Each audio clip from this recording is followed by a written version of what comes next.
Forensic science ছাড়া দেশের judicial system কিন্তু চলবে না। ফরেন্সিক সায়েন্স ছাড়া পুলিশ ডিপার্টমেন্ট ঠিকভাবে কাজ করতে পারবে না। ফরেন্সিক সায়েন্স ছাড়া দেশের CBI, CID, ED, narcotic department, যত ইনভেস্টিগেশন ডিপার্টমেন্ট আছে সব ডিপার্টমেন্ট কিন্তু ঠিকভাবে কাজ করতে পারবে না, পুরো জুডিশিয়াল সিস্টেমকে ঠিকভাবে হেল্প করতে পারবে না। ফরেন্সিক সায়েন্স ছাড়া ব্যাংক, হসপিটাল, ল্যাব বা প্রাইভেট ডিটেকটিভ বা অন্যান্য যে অর্গানাইজেশনগুলো আছে, এনজিও বা অন্যান্য প্রাইভেট কোম্পানি, সমস্ত জায়গায় কিন্তু ফরেন্সিক সায়েন্স লাগবেই। এই জন্য ফরেন্সিক সায়েন্স আমাদের দেশের সুরক্ষা, আমাদের দেশের প্রতিরক্ষা, সমস্ত কাজেই কিন্তু ফরেন্সিক সায়েন্স ছাড়া কিন্তু পুরো দেশের ডিফেন্স সিস্টেম অকেজো হয়ে যাবে। সেই জন্য আমাদের দেশের প্রতিরক্ষা মন্ত্রী কি বলছেন শোনো। मान्यवर, इसीलिए फॉरेंसिक साइंस को हमने बहुत बढ़ावा देने का काम किया है। देश के प्रधानमंत्री जी ने एक ऐतिहासिक निर्णय लिया है नेशनल फॉरेंसिक साइंस यूनिवर्सिटी बनाने का। मैं इस सदन के माध्यम से पूरे देश को आश्वस्त करना चाहता हूं कि 3 साल के बाद हर साल 33,000, हर साल 33,000 फॉरेंसिक साइंस के एक्सपर्ट और साइंटिस्ट मिलेंगे। তো বুঝতেই পারছো, ফরেন্সিক সায়েন্স মেনলি ক্রিমিনাল ইনভেস্টিগেশনের কাজগুলো করে এবং এটা দুভাবে করে। একটা টিম কি করে, ফিল্ডে গিয়ে ইনভেস্টিগেশন করে, আরেকটা টিম ল্যাবে অ্যানালাইসিস করে। তো দুভাবেই কিন্তু চাকরিটা পাওয়া যায়, সেই অনুযায়ী তোমার কিন্তু হায়ার স্টাডিগুলো করতে হয়। আপাতত বিএসসি ইন ফরেন সায়েন্সের যে কাজগুলো করলে তুমি যে কাজগুলো পাবে সেগুলো তোমরা হয়তো বিভিন্ন ফিল্ম বা বিভিন্ন ওয়েব সিরিজ, সিরিয়ালের মধ্যে দেখেছো, বিশেষ করে ফেমাস সিরিয়াল সিআইডিতে তোমরা দেখেছো বা অন্যান্য ফিল্মে তোমরা দেখে থাকবে। তো নিজেকে যদি প্রতিষ্ঠিত করতে চাও একজন ফরেন্সিক সায়েন্টিস্ট বা ফরেন্সিক সায়েন্স ইন বিএসসি নিয়ে, তাহলে কিন্তু তোমার কেরিয়ার কিন্তু একটা খুব ভালো কেরিয়ার রয়েছে। তো আজকের এই ভিডিওতে মেনলি আমি আলোচনা করব বিএসসি ইন ফরেন্সিক সায়েন্স পড়ার জন্য কী কী এলিজিবিলিটি ক্রাইটেরিয়া দরকার, কিভাবে অ্যাডমিশন নিতে পারবে গভর্নমেন্ট কলেজগুলোতে, কিভাবে অ্যাডমিশন নিতে পারবে সরকারি কলেজ বা বেসরকারি কলেজগুলোতে, এবং গভর্নমেন্ট কলেজ বা বেসরকারি কলেজের অ্যাডমিশন প্রসেস কী কী রয়েছে, কোন কোন বেস্ট কলেজ রয়েছে গভর্নমেন্টে এবং প্রাইভেটে পশ্চিমবঙ্গে কী কী রয়েছে, এবং জব অপরচুনিটি কী কী রয়েছে, স্যালারি কত পাবে। আরেকটি সবচেয়ে বড় ব্যাপার হচ্ছে প্রাইভেট কোম্পানি, অর্গানাইজেশন বা প্রাইভেট কলেজ থেকে বিএসসি ইন ফরেন্সিক সায়েন্স যদি করো তাহলে কি জব গ্যারেন্টি রয়েছে কি নেই, এই নিয়ে আলোচনা করব। ভিডিওটা অবশ্যই শেষ পর্যন্ত দেখো, ভালো লাগলে লাইক করে বন্ধুদের শেয়ার করে দিও। দেখো, প্রথমেই আসি এলিজিবিলিটি ক্রাইটেরিয়া নিয়ে, কারণ এই ক্রাইটেরিয়াটা কিন্তু অনেকটা বড় এবং খুব ইম্পর্ট্যান্ট ক্রাইটেরিয়া। যেমন বিএসসি ইন ফরেন্সিক সায়েন্স পড়তে হলে তোমাকে এইচএসে মিনিমাম 50% মার্কস পেতে হবে এবং কম্বিনেশন দরকার ফিজিক্স, কেমিস্ট্রি, বায়োলজি বা ফিজিক্স, কেমিস্ট্রি, ম্যাথ, বায়োলজি নিয়ে তুমি যদি পড়ে থাকো। এবং সেন্ট্রাল গভর্নমেন্টের যে কলেজগুলো বা ইউনিভার্সিটিগুলো রয়েছে সেখানে চান্স পেতে হলে তোমাকে একটা এন্ট্রান্স এক্সাম দিতে হবে, যেটা হচ্ছে এনএফএটি। সেই এনএফএটি হচ্ছে national forensic science admission test. এই টেস্টটা নেয় সেন্ট্রাল গভর্নমেন্টের একটি সংস্থা, যেটা হচ্ছে এনএফএসইউ, সেটা হচ্ছে ন্যাশনাল ফরেন্সিক সায়েন্স ইউনিভার্সিটি। এর আন্ডারে 6টা ক্যাম্পাস রয়েছে, যেমন গুজরাটে রয়েছে একটা, গান্ধীনগরে, সেখানে 40টা সিট রয়েছে, দিল্লিতে রয়েছে 40টা সিট, গোয়াতে রয়েছে 40টা, ত্রিপুরাতে রয়েছে 30টা সিট, এবং ধারওয়াদে রয়েছে 30টা সিট।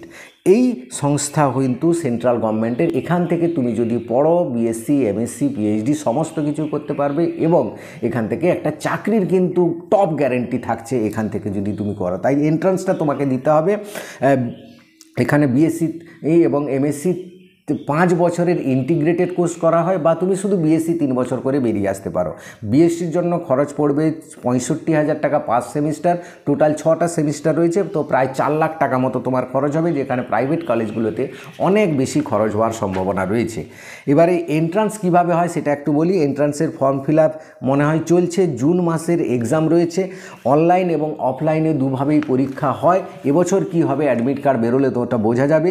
কোশ্চেন হয় কীরকম একটু জেনে নেওয়া দরকার। পিসিবি অর্থাৎ ফিজিক্স, কেমিস্ট্রি, বায়োলজি নিয়ে 70% মার্কস থাকে, টোটাল 100 মার্কের পরীক্ষা হয়, 100টা এমসিকিউ থাকবে, তাহলে পিসিবি থাকবে 70টা, আর ইংলিশ, জিকে, রিজনিং এই 3টে মিলিয়েই থাকবে 30টা কোশ্চেন। হ্যাঁ, এছাড়া ডিপ্লোমা করা হয়, পিজি ডিপ্লোমা করা হয়, পিএইচডি করা হয়, সমস্ত কিছু এই ইউনিভার্সিটিগুলো থেকে করা হয়। তো এই ইউনিভার্সিটি থেকে করতে হলে তোমাকে এই এনএফএটি এন্ট্রান্সটা তোমাকে দিতে হবে। এবার অল ইন্ডিয়া লেভেলে বাকি কলেজ কলেজগুলো যে রয়েছে সেখানে তোমাকে চান্স পেতে হলে CUET ইউজি যে এক্সামটা হয় প্রতি বছর সেই এক্সামটা তোমাকে দিতে হবে। তোমার পাস করলে তোমার র্যাঙ্ক অনুযায়ী তুমি বিভিন্ন কলেজ চুজ করতে পারবে। এবার ওয়েস্ট বেঙ্গলে আসি একবার। ওয়েস্ট বেঙ্গলে গভর্নমেন্ট কলেজ বলতে বেস্ট গভর্নমেন্ট কলেজ রয়েছে ওয়েস্ট বেঙ্গল ম্যাকাউট, যেটাকে বলা হয় মৌলানা আবুল কালাম আজাদ ইউনিভার্সিটি। এখানের যে এন্ট্রান্সটা হয় সেটা হচ্ছে ম্যাকাউট CET এক্সাম। এর এক্সাম রয়েছে 15 জুন, অর্থাৎ মনে হয় ফর্ম ফিল আপ অনলাইনে চলছে, তো তোমরা দেখে নাও ভালো করে এবং ফর্ম ফিল আপ করে নিতে পারো। এবার প্রাইভেট কলেজে যদি তুমি অ্যাডমিশন হতে চাও, অল ইন্ডিয়া লেভেলে যে কোনো প্রাইভেট কলেজে ডাইরেক্ট অ্যাডমিশন হওয়ার সম্ভাবনা রয়েছে, হতে পারে। কিছু কিছু ইউনিভার্সিটি বা কলেজ তার নিজস্ব এন্ট্রান্স নেই। আরেকটি এন্ট্রান্স রয়েছে অল ইন্ডিয়া লেভেলের একটা সরকারি এন্ট্রান্স, যেটাকে বলা হয় AIFSET, অর্থাৎ all India forensic science entrance test.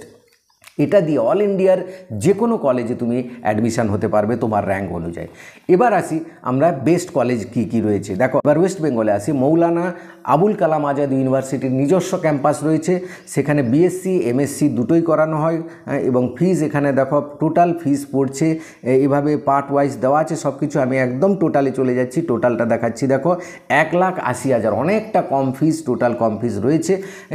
তো এখান থেকে এটা একটি যেহেতু সরকারি প্রতিষ্ঠান, এখানে কিন্তু এই সরকারি ইউনিভার্সিটি, এখান থেকে করলে কিন্তু জব গ্যারেন্টি ভালো থাকছে। এবার দেখো medical college and hospital Kolkata, এখানে BSc এবং MSc দুটো কোর্স করানো হয়। হ্যাঁ, এবং অ্যাডামাস ইউনিভার্সিটি BSc, শুধুমাত্র BSc করে, এখানে তোমরা খবর নিতে পারো। অ্যাডামাস ইউনিভার্সিটি কলকাতায়। RG Kar medical college and hospital, সেটাও গভর্নমেন্টের একটি নামকরা কলেজ, এখান থেকেও তোমরা করতে পারো। BSc MSc PhD তিনটেই করানো হয়। বা MIT ইউনিভার্সিটি কলকাতায় BSc MSc দুটো কোর্সই করানো হয়। MIT একটা নামকরা ইউনিভার্সিটি, তোমরা জানো। এবং সবচেয়ে আরেকটি কলেজ রয়েছে ভালো কলেজ, NUJS, অর্থাৎ West Bengal National University of juridical science. BSc MSc PhD সব কিছুই কিন্তু করানো হয়। তো এই কলেজগুলো থেকে করলে তোমার কিন্তু জব গ্যারেন্টি থাকছে। এছাড়া যেগুলো নাম বলিনি, যদি ভালো ইনস্টিটিউট থেকে করো তাহলে কিন্তু জব পাওয়ার একটা সম্ভাবনা রয়েছে। দেখো, এই প্রফেশনে নিজেকে প্রতিষ্ঠিত করতে চাইলে তোমার এই প্রফেশনের প্রতি যে কাজটা হলে হয়, তোমরা বুঝতেই পারছো, এই কাজটার প্রতি তুমি যদি তোমার সত্যিই যদি একটা প্যাশন থাকে, তোমার ইচ্ছা থাকে প্রবল, তাহলেই কিন্তু তুমি যাবে, নাহলে কিন্তু খুব একটা তুমি সিকিউর হতে পারবে না বা খুব একটা সাকসেস হতে পারবে না। কারণ এই একটা চাকরি পেয়ে যাব বলে এই প্রফেশনে যদি যাও, তাহলে কিন্তু এই প্রফেশনে অনেক প্রস অ্যান্ড পয়েন্টস রয়েছে, অর্থাৎ পজিটিভ নেগেটিভ পয়েন্ট রয়েছে। তাই এই প্রফেশনে যেতে হলে তোমাকে প্যাশনেট হতে হবে, তবেই তুমি কিন্তু, প্যাশন না থাকলে কিন্তু তোমার খুব একটা লাভ হবে না। এবার আসি যে প্রাইভেট কলেজ থেকে পড়লে কি জব পাওয়া যায়? অবশ্যই পাওয়া যায়, কারণ প্রাইভেট কলেজ থেকে গভর্নমেন্ট কলেজ থেকে যাই পড়ো না কেন, তোমাকে CBI CID এগুলোতে যেতে হলে আবার একটা পরীক্ষার জন্য এন্ট্রান্স দিতে হয়। সেটা স্টাফ সিলেকশন কমিশন হতে পারে, PSC হতে পারে, UPSC হতে পারে, এই টাইপের কিছু পরীক্ষা হয়, সেগুলো দিয়ে তোমাকে যেতে হবে।